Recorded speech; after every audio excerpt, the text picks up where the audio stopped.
So we're joined by Mark again, this time before Rizzo's next run at Hamilton. Thanks for joining us, Mark.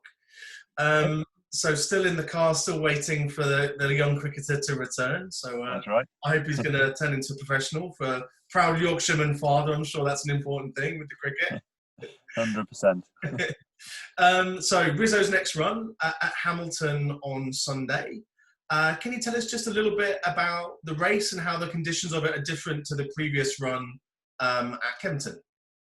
Yeah, so this race, it's for fillies only, which it's a big advantage when they're running against their own sex. You know, and it's a handicap race. She's carrying the top weight. Obviously, what the handicap system's trying to do is get them all to finish in a dead heat. That's basically the idea. So the best horse in the race, which is her, has to carry the most weight, which is 10 stone, right down to what they'd consider the worst horse in the race, which will carry the least weight. And that gives the horse that doesn't have her ability a chance of beating her, but hopefully not. Hopefully not, indeed. So there's also a range of different ages in this race. So I saw there's a 7-year-old, obviously Rizzo is 4, and there's some 3-year-olds. Yeah. The 3-year-olds get a special weight allowance, is that right? Yeah, so the 3-year-olds through the year, they start off their 3-year-old career in handicaps when they're against older horses with quite a big weight allowance. I can't remember exactly what that is, but as the year goes on, the allowance gets less. So I think they're getting maybe £3 less than they should be when they're against old horses at this time of year. Okay. But they're often the horses that you need to worry about. It's the improving 3-year-old types. Brian Ellison has one in there that was second last time out. Obviously, it's carrying a little bit less weight than it would normally be because it's it's a younger horse getting the allowance, but it is improving. So they're always the ones that are the dangers. Sure. So you'd expect a 3-year-old to improve physically through the course of their 3rd year. So Yeah, and obviously they're more likely to reach their peak by the end of that 3rd year. So the age allowance diminishes over the course of that yeah, year. exactly. By the end of the season, they're on a level playing field with the older, with the 4-year-old plus horses. But it is notoriously this time of year when you're always worried about 3-year-olds because they're at that stage where they're probably just as developed as a 4-year-old at this stage. So yeah, they are definitely the ones to worry about. Okay. And can you tell us a little bit about the Hamilton Park track? Yeah, so Hamilton can say completely different to Kempton. It's the same way round. So you're on a bit of a loop, and the mile race or mile and a half a furlong that she's over, they start sort of on a bend. So it's important, as it was at Kempton, to be drawn well. We were badly drawn at Kempton, right on the outside of the field, whereas this time we're drawn in 5. So 1 is right on the inside, and then obviously they work out from there. So 5's an ideal draw, perfect draw. And then so you start on a bend, and then I think it's about 6 furlongs up the straight, maybe 5 up the straight, but it's very undulating. It's quite downhill for sort of 2 furlongs, and then sort of flattens out a bit, and then the last 2 furlongs are very much uphill. But it's a tricky course for some horses. Can't see it being a problem for her. She'll never run on a course as undulating as this, but she's a balanced filly, and I can't see it posing any problems. Okay, good. And the going at the moment is good to soft, but we're expecting it to dry out to good. Will that be similar to what she's run on at Kempton? I know very different surface, and Wolverhampton very different Yeah. surface, but will it ride a bit similar in terms of? Not really. No, the all weather it's a completely different surface to turf, whether it's riding fast or whether there's been a lot of rain and it's riding a lot softer. But it's very different surface. She's obviously won on the turf, which is a big plus, and I think she'll be a better filly than we've seen on the all weather, especially with those runs under a belt. So yeah, the ground is drying out all the time. She won on very soft ground in Ireland.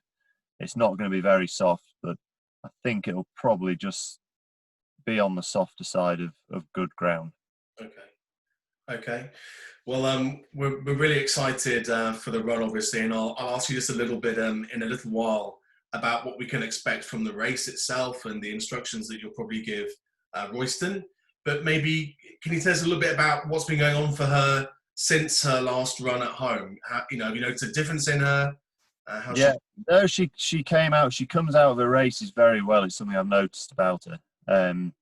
She's a great eater, which makes it a lot easier to train a horse that eats well. Because some, after they've had a couple of races, especially, nearly 10 hours of travelling she had on the day she ran at Kempton, then a race, they'd come back, they'd be off their food for a couple of days. But none of that with her. She's a great eater, holds a condition well. She doesn't lose too much weight. So no, she was straight back into the routine 2 days after she'd run. We've done a couple of faster bits of work with her in between, and she's gone really well. I think she's improved from that last run, which I would expect. I'd expect progression from each run. So no, everything's just gone nicely at home. Just saying, a few faster bits of work, but generally just in the normal routine. She's being happy, getting turned out every day, and I think, like I say, I think she's improved a lot. Right. Well, that's brilliant to hear. So maybe that leads us on to the race itself. Obviously, Royston was really positive in the last run, got to the front, partly because of the draw and partly because we felt that might just be a way of tapping into a bit of improvement for her. What sort of instructions do you think you'll give him, and how do you think the race will pan out? Yeah, well, from the draw 5, we're not going to have to use as much energy up, to get a handy position. And I do think we want to be up with the leaders. I don't think she needs to be in front. She's won and run well from the front, but it's not necessary. So I'd very much leave it to Royston. He's had a ride on in and out. He knows her. He's a good, experienced jockey. I would be saying just jump out the stalls. I think she'll come out quick, and then just sit wherever she's comfortable. We won't be forcing her to get to the front, and we won't be restraining her to bring her to the back. So it'll just be a matter of Royston using his judgment, see what pace they go. If they go very quick, the leaders will probably just back off a little bit, sit 4th or 5th. If they jump out and everyone's looking at each other thinking who's going to make the running, well, then we'll go forward and lead from the front. Sure.